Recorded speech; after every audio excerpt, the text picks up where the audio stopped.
I'd put my hand between her legs and she'd say, no, let's wait till we're married. And I knew that wasn't happening. But I figured if she knew she was going to be extinguished, she would at least want to have some carnal satisfaction first.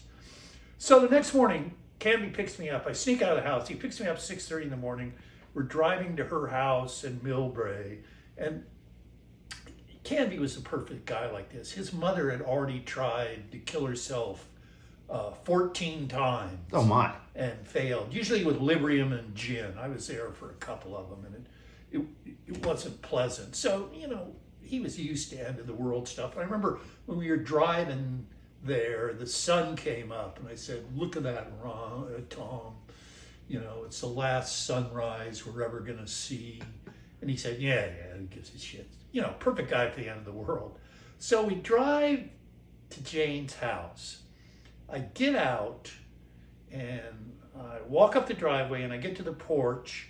And on the porch, there was a window right there that led into the house. It was slightly ajar, and I saw Jane walking by. And it's like, you know, maybe 10 or 7 in the morning then. And I said, Jane, come to the door.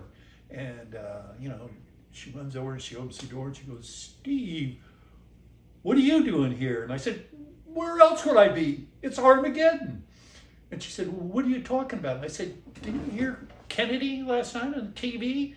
And she said, no, you know, when I got home, my brother said something about it, but I just went to bed. And I said, well, we're doing a blockade of Cuba.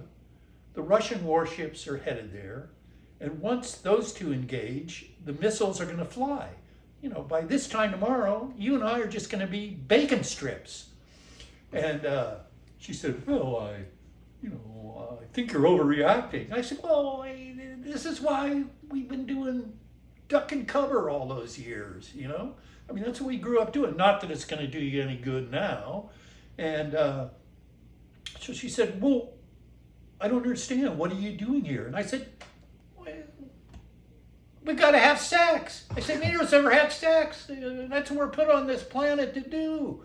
I said, you know, you're never going to have kids or anything, but at least we can have some sex, you know? And she said, are you kidding me? And I